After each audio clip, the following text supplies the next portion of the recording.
Richard Pendlebury saw the fortitude of the men of two Mercians in Afghan clash. We were lying along a flimsy timberline by a discard, having quite recently gone under precise automatic weapon discharge interestingly that day. It was a short while after 10:30 a.m. and hot. Exceptionally hot, positively, by the norms of Derby, Nottingham and Worcester, where the enrolling officials had invited the troopers next to me. Not all that warm, yet, for a mid-year's day in Helmand Province, Afghanistan. At that point there was a whoosh, an RPG, rocket-pushed projectile, came streaking across the open ground towards us, yet awfully high and wide to inconvenience us. Who terminated that? Pondered some comedian with an East Midlands intonation and his nose in the soil. Stevie Wonder? Laughter. Also, cordial rifle discharge. I review a huge white butterfly fluttering across the British forefront.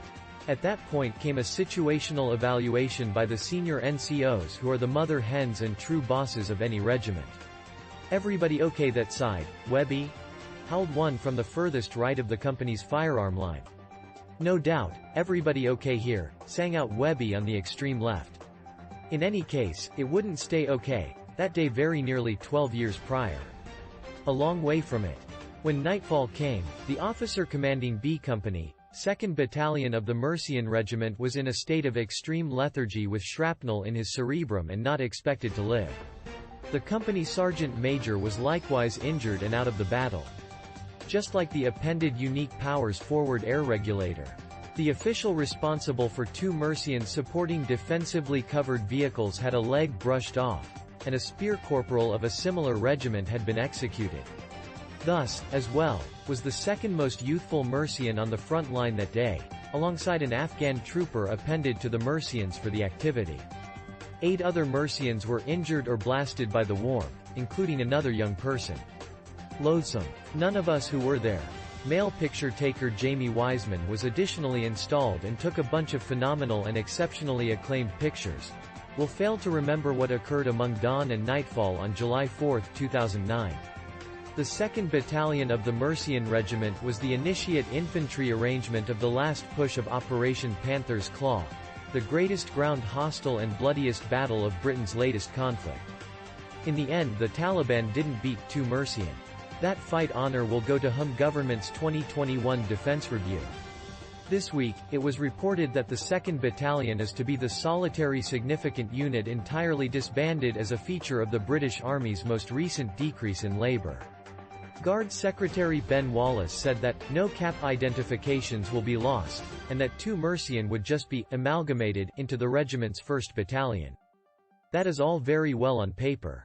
However, 2 Mercian has its own exceptional history and esprit de corps, having recently been simply the Worcestershire and Sherwood Foresters Regiment, shaped in 1970 from 2 province regiments that dated back to 1881 and promote into the fogs of time.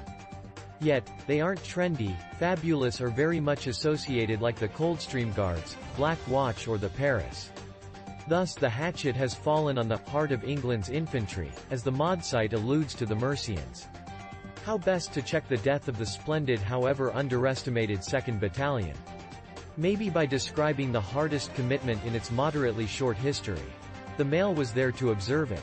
B Company, 2 Mercian and their 2 implanted columnists went through the prior night, D-Day, bivouacked among chickens on the earth floor of a homestead compound. Flares and tracers lit up the sky as Danish tanks traded fire with Taliban contenders across the close by Nahr-e-Bagra channel. That stream would be the Mercians' beginning line the following morning. Its goal was to drive into the green zone, past the waterway and catch an area around Babaji that had been held by the Taliban for the past 2 years. The men had effectively been tended to by their OC, Major Stewart Hill. I heard him put this inquiry to them: is it to be the extremists mid-year or will it have a place with us? He addressed it himself. Obviously, it will be our own. The Mercians were not Major Hill's parent regiment. He was connected to the 2nd Battalion for its Afghan visit. All things considered, Panther's Claw would give the characterizing, in reality last, activity of his military vocation. What occurred there keeps on significantly affecting his life right up till today. His company sergeant major was Paul Muckle, a mindful, affable dad of 7 from Redditch, Worcestershire. Lieutenant Jem McElveen, 26, would lead 6th Platoon, with whom Jamie and I were implanted. On McElveen's knapsack was sewed the Mercian witticism, "Stand firm, strike hard." He anticipated that his men should do exactly that. In fight, a legion is estimated by its men instead of its set of experiences or flatware in the official's rec. However, a portion of the warriors there that day were close to young men. The two most youthful were Private Danny Eaglesfield from Derby and his closest companion from preparing, Private Robbie Laws of Worcestershire. Eaglesfield was just 5 feet 4 inches tall and, with his spots, looked much more youthful than his years. Prior to the fight, he advised me, "I wasn't generally excellent at school, so I joined the army. Me mum was enraged I was coming here." He had met Laws at the Army Foundation College in Harrogate when they were both 16. In 2009, their unit conveyed to Afghanistan without them since they were still too youthful to even consider doing battle. Just once Laws turned 18 at February and Eaglesfield the next month were they shipped off Helmand.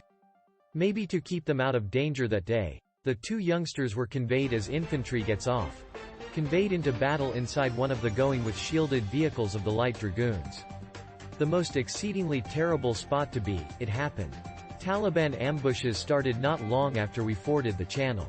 Sometime thereafter while crossing a field, 6th Platoon experienced harsh criticism from 2 programmed weapons at nearly point-clear reach. In looking for cover, our segment ran, at that point bounced into a water system dump underneath the dividers of the compound from which the Taliban was drawing in the remainder of the unit. There were 6 of us there, with our backs to that divider, including an Afghan mediator. Lt. McElveen put his fingers to his lips for quiet. The Taliban was just the width of a block away. A grizzled NCO expert rifleman offered me his sidearm, which I declined, and the murmured perception. "All things considered, on the off chance that you adjust your perspective, simply inquire. We are in the ***********T here." Then he threw a hand explosive over the divider. That was a cordial projectile. I recall Lt. McElveen revealing over the radio after the blast which wrapped us in dust, and the Taliban terminating from inside the compound stopped. The fight proceeded onward and the temperature rose even further. All appeared to be well for 2 Mercian until the most recent hour of sunshine. By at that point, McElveen's unit was utilizing various different trench as a channel line. The lieutenant himself had pushed forward a few men and was nailed down in the field past. "More men are coming to help you," the Taliban was telling its own bleeding edge over the radio. 2 fields from 6th Platoon, Major Hill, his HQ component and the covering support were additionally in contact with the agitators. The grouping of debacles which denoted that day started. The Taliban terminated a RPG at the lead Spartan vehicle. It scored an immediate hit with pulverizing impact. Laws and Eaglesfield were sitting in the back compartment. Laws was executed by the impact and Eaglesfield injured. "Ridiculous," we heard the terribly harmed vehicle commandant say, serenely. "I need a helicopter. I think I have lost a leg." This was Guy Disney of the Light Dragoons who did for sure lose his appendage and later worked with Prince Harry at the Walking with the Wounded charity. A clinical departure helicopter came in, enduring an onslaught, and gathered the setbacks. Significant Hill and his men were leaving the arrival zone when one of the warriors in their gathering, Lance Corporal David Dennis, 29, of the Light Dragoons, stepped on a colossal IED, ad-libbed unstable gadget.